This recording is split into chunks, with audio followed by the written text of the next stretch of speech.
सो आओ असी प्रभु के वचन के वाल जाइए। बाइबल दे विचों तीन आयतां जिहड़ियां मैं तुहाडे नाल शेयर करनियां, ये तीनों प्रॉफिटिकल वर्ड आ कलीसिया दे लई। बाइबल दे सारे वर्ड जिहड़े आ वो प्रॉफिटिकल आ, क्योंकि प्रकाश दी पोथी विच संत यूहन्ना जी लिखते हैं, कहते धन है हरेक ओ जिहड़ा इस अगम वाक दी पुस्तक नूं पढ़दा सुनदा ते उस उत्ते अमल करदा है। धन है ओ जिहड़ा इस अगम वाक दी पुस्तक नूं पढ़दा फिर सुनदा ते ओदे ऊपर अमल करदा। केड़ी पुस्तक? आगम वाक मतलब भविष्यवाणियां दी पुस्तक। ये पूरा ग्रंथ जिहड़ा आ ये भविष्यवाणियां दा की आ ग्रंथ आ। उत्पत्ति तो लैके प्रकाश वाक्या दी आखिरी अध्याय तक तुसी पढ़ के देख लो, ये भविष्यवाणियां नाल भरिया होया है और भविष्यवाणियां इत्थे हो भी रही हैं। पर केड़ियां भविष्यवाणियां साडे लई सही आ और केड़ियां भविष्यवाणियां साडे लई सही नहीं आ, सानू इहदे उत्ते भी बड़ा ध्यान करन दी जरूरत है। बाणी ये दसदी है कि भविष्यवाणियां दी पुस्तक विच अगर तुसी ध्यान दे के इन्हां पढ़ना शुरू कर दे जां इन्हां उत्ते अमल करना शुरू कर दे ते परमेश्वर जी आप जी दे जीवन दे विच हर दिन नवा काम करना चाहते हैं, मिरेकल करना चाहते हैं। और अगर तुसी इन्हां भविष्यवाणियां दी पुस्तकां दे उत्ते ध्यान नहीं करते जां पूरी तरह तुसी इहनूं मनदे नहीं हो कि तुहाडे जीवन च आईयां होईयां ब्लैसिंग्स जिहड़ियां आ वो धीरे धीरे फिक्कियां पैणियां शुरू हो जांदियां। पर बाइबल दा एक पुस्तक अजिहा आ जिहड़ा सुक्कियां हड्डियां दी गल करदा है, जिहदा वचन जो परमेश्वर तो उन्हें प्राप्त किया और उन्होंने कहा गया है कि जा सुक्कियां हड्डियां कोल जाके मेरा वचन सुना। सुक्कियां हड्डियां नूं मेरा वचन दे, वो वचन सुनणगियां कि हो जाणगियां जीवित हो जाणगियां। दसो कोई हड्डी जीवित हो सकती है? मांस अगर नाल है जीवित हो सकती है। जेड़े कब्रां च कंगाल पे हड्डियां टुट चुकी हैं वो किद्दां इकट्ठियां हो सकती हैं? पर बाइबल कहती है होणगियां मतलब ये हो जानियां है, क्योंकि परमेश्वर से एंजॉय कर रहा था। लिखा तभी वहां पर कुछ अलग हुआ। क्या हुआ? वचन कहता है कि माता मरियम के पास उस घर के जो मुख्य आदमी था वो आकर कहता है, मरियम जहां पर तो दाखरस खत्म हो गया, मैं खत्म हो गया। अच्छा तो अब क्या कर सकते हैं? उसने बोला अगर तेरे बेटे में करामात करने की, ऐसा लिखा नहीं है मैं बता रहा हूं, तो उसने ऐसा कहा होगा, करामात करने की ताकत है। उसने स्टार्टिंग में जो काम किए हैं, प्रचार के शुरुआत में बीमार चंगे किए हैं, दुष्ट आत्माएं निकाली हैं, लंगड़े चंगे हुए हैं, अंधे देखने लगे हैं। तो आप अगर उससे कुछ बोले कि वो हमारे लिए कुछ कर सकता है तो बहुत अच्छा होगा। हालेलुया। मालूम क्या हुआ?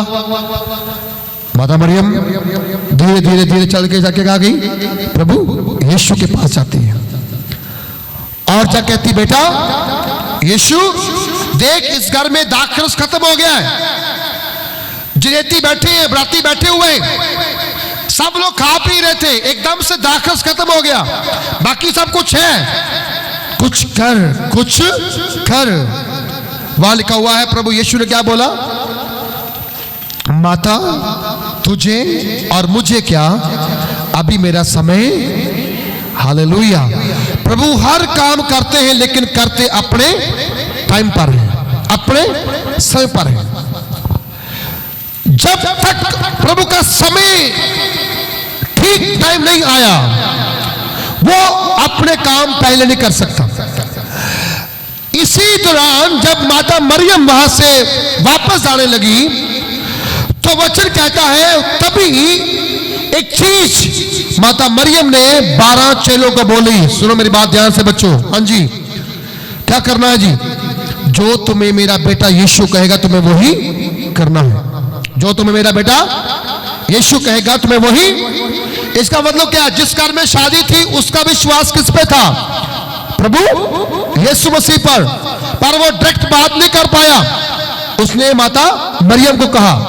इसीलिए जो कैथलिक वाले लोग हैं वो माता मरियम के आगे सिफारिश करते कि वो यीशु को कहे।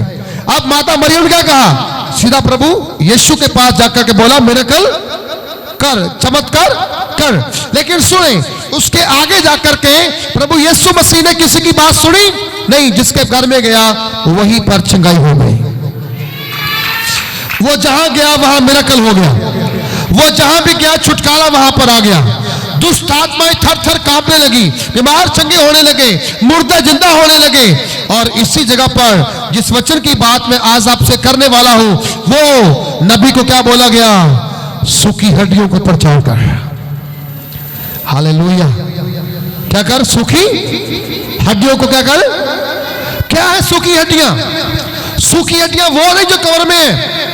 सूखी हड्डियां आज की कलीसिया है जो हरी नहीं हो रही है।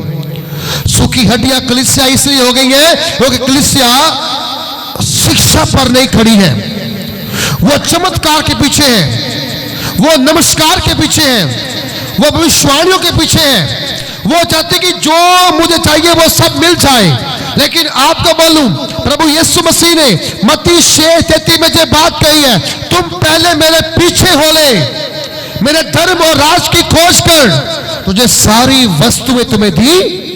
हालेलुया। मिरेकल कैसे होगा? कैसे होगा चमत्कार? चमत्कार ऐसे नहीं होगा कि आप जाओ और आपको सब कुछ मिल जाए। नहीं, चमत्कार प्रभु यीशु मसीह के पीछे आने से होगा। हालेलुया। जो कलीसिया प्रभु यीशु मसीह के पीछे है वो सूखी हड्डियों में नहीं आएगी। लेकिन जो कलीसिया भविष्यवाणियों के पीछे है, चमत्कारों के पीछे है और चंगाई पीछे है, वो सूखी हड्डियों गिनती में आ रही है। क्योंकि उनका कोई ठिकाना नहीं बच पा रहा है। वो भागे भागे फिर रहे हैं, कभी कोई इधर को, कोई उधर को, कोई इधर को, कोई उधर को। लेकिन वचन में प्रभु ने कहा है सूखी हड्डियों के पास जा, सुसमाचार सुना, वो जिंदा हो जाएंगे, वो हरी भरी हो जाएंगे, वो उठ खड़ा हो जाएंगे। और आज कलीसिया 2024 के अंदर वापस उठ खड़ा होगी, वो गवाही देने के लिए, वो प्रभु की महिमा करने के लिए, बिना लालच के, बिना चमत्कार के, बिना भविष्यवाणी के, कुछ उन्हें मिले ना मिले, पर they will stand up for God. वो प्रभु यीशु के लिए खड़ी हो जाएंगे। हालेलुया। आपको मालूम पंजाब की हिस्ट्री कहते पंजाब के अंदर बहुत बड़ी रिवाइवल है, बहुत बड़े चमत्कार हो रहे हैं। आप पंजाब के बाहर जाओ, लोग हमारा मजाक उड़ा रहे हैं। वो कहते हैं जी वो रिवाइवल नहीं है, वो भेड़ चाल है। वो क्या है? भेड़ चाल है। जहां के लोग वहां, वहां के लोग जहां, जहां के लोग वहां, वहां के लोग जहां, और ये सब कुछ चल रहा है। लेकिन सुनो, निकाले मेरे साथ हिजकिय्याह नबी की किताब, उसका 41, उसकी 7 आयत जे आपके बढ़ने की आयत है। हिजकिय्याह की पुस्तक, उसका 41 चैप्टर, 41 अध्याय। मैं ज्यादा इस पे डीप नहीं जाऊंगा, लेकिन मैं आपको सिर्फ प्रॉफिटिकल वर्ड देकर के आज छोड़ने वाला हूं, क्योंकि आप 2000 हालेलुया 24 में सुपर नेचुरल ब्लेस होने वाले हैं। 7 में लिखा गया है, भवन के आसपास जो कोठरियां बाहर थी, उनमें से जो ऊपर थी वह अधिक चौड़ी थी। अर्थात भवन के आसपास जो कुछ बना था वह जैसे जैसे ऊपर की ओर चढ़ता गया वैसे वैसे चौड़ा होता गया। इसी रीति इस घर की चौड़ाई ऊपर की ओर बढ़ गई थी और लोग निचली मंजिल के बीच से ऊपरी मंजिल की ओर चढ़ सकते थे। हालेलुया। ईश्वर का दास हिजकिय्याह भवन की बात कर रहा है, मंदिर की बात कर रहा है, परमेश्वर की हैकल की बात कर रहा है। हैकल के बाहरी साइड कोठरियां हैं, जैसे जे रूम्स बने हैं आउटसाइड है, इधर रूम बनेंगे आउटसाइड होंगे। उन कोठरियों की बात कर रहा है जो यरूशलेम मंदिर के अंदर तैयार किए गए हैं, जिसके बारे में प्रभु यीशु मसीह जब मंदिर में गए थे और उस मंदिर में क्या हो रहा था, व्यापार हो रहा था। उस मंदिर में कोई कबूतर बेच रहा था, कोई चांदी बेच रहा था, कोई सोना बेच रहा था, कोई भेड़ बकरियां बेच रहा था, कोई राशन बेच रहा था, कोई खाना बेच रहा था, कोई कपड़ा बेच रहा था। अलग अलग व्यापार हो रहा था। प्रभु यीशु मसीह जब वहां घुसा, मंदिर में एंटर किया, लिखा उसको बड़ा गुस्सा आया, बड़ा दुख लगा और उसने कहा, जे लिखा हुआ है कि मेरा घर प्रार्थना का घर कहलाएगा, लेकिन तुम लोगों ने इस घर को क्या किया है, डाकुओं की क्या बना रखा है, अड्डा बना दिया तुम लोगों ने। आज आप देख लो, चर्च के बाहर, चर्च के अंदर कितने स्टॉल होंगे जहां पर लोग सामान खरीद सकते हैं। वही सामान बाहर मिल सकता है, वही सामान चर्च के अंदर भी मिलता है। परमेश्वर का भवन अति पवित्र है, अति पवित्र है। इसकी पवित्रताई का सबूत अगर आपको चाहिए तो थोड़ा पैसा खर्चो, इज़राइल जाके देखो। पिछले दिनों में कुछ प्रभु के दास वहां पर गए, उन्होंने अपने एक्सपीरियंस शेयर किए सोशल मीडिया पर। बोलते इज़राइल की धरती पर पैर रखने से पहले ही हमारे शरीर के बाल खड़े हो गए थे। आज भी वहां पर इतना जलाल है परमेश्वर का, हजारों साल बीतने के बाद भी, हजारों साल बीतने के बाद भी, हालेलुया, आज भी प्रेजेंस वैसी की वैसी है। और कुछ लोग ऐसे भी होते हैं जो वहां पर सिर्फ अपना मनोरंजन करने के लिए जाते हैं। वो कहते हैं जी हम लोग ना वो काना ग्रिल में जाके वो दाखरस पी के आनेंगे, वो ना वाइन पी के आनेंगे जो प्रभु यीशु ने बनाई थी। ऐसे लोगों को तो वहां तक जाने के लिए वीजा मिलना नहीं चाहिए, लेकिन बहुत लोग वहां की मिट्टी को अपने माथे पे लगाने को जाते हैं। ओके, इस धरती पर प्रभु के पांव चले हुए थे। वो गोलगथा पे जाते हैं जहां लहू बहा, उस लहू को स्मेल करते कि हमें वो लहू आज भी जीवित मिल जाए। हालेलुया। खुदा ने चाहा तो इस साल हम भी दोनों कोशिश करेंगे, वादा नहीं, कोशिश करेंगे वहां जाने के लिए, कोशिश करेंगे। वो कितना फंड हमारे पास नहीं है, बट कोशिश करेंगे कि प्रभु हमें वहां पर लेकर जाए। सुनो मेरी बात ध्यान से, मंदिर की मर्यादा इतनी पवित्र है कि आप जब परमेश्वर की उपस्थिति में आ जाएं, आपका तन मन बदलना चाहिए, तन भी और मन भी बदलना चाहिए। आज कलीसिया में एक बड़ी भयानक दौड़ लगी हुई है पास्टर बदलने की। वो कहते हैं जी इस पेड़ के थोड़े से अंगूर खट्टे हैं, चलो इस पेड़ पे जाके खा के देख लेते हैं। भाई साहब, तेरा टेस्ट खट्टा है, जो खट्टा वहां पर है वही खट्टा आपको जहां भी मिलेगा। लेकिन अगर तेरा टेस्ट सही है, उसने कहा अगर तुम जहर भी पी लोगे वो तुम्हारा कुछ बिगाड़ेगा नहीं। है ना? कुछ बिगाड़ेगा? चर्च चेंज करने से, पास्टर चेंज करने से आप बचाए नहीं जाओगे। बचाए जाने के लिए आपको परमेश्वर के वचन को पढ़ना और सीखना होगा। और जिसने ये पढ़ लिया, जिसने ये सीख लिया, वह बंदा ब्लेस है यीशु मसीह के नाम से। हालेलुया। हिजकिय्याह नबी मंदिर की बात कर रहा है। अब मंदिर को ऊंचाइयों की ओर जैसे जैसे मंदिर बढ़ रहा है,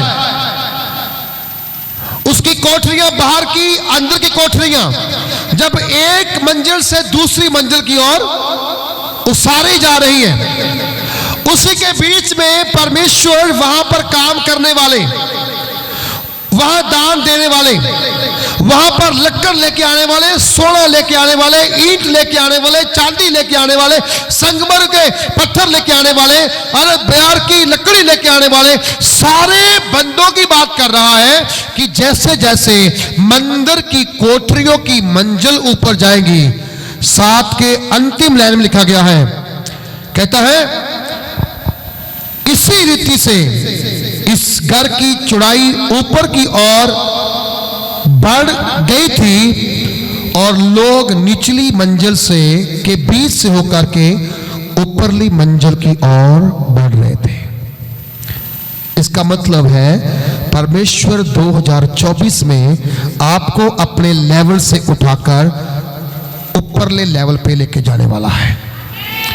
हो सकता है वो आत्मिक लेवल हो, वो पैसे का, फाइनेंस का लेवल हो, वो आपकी घर की तैयारी हो। आप सिंगल मंजिल पे हैं, आपको प्रभु डबल मंजिल पे लेके जाने वाला है।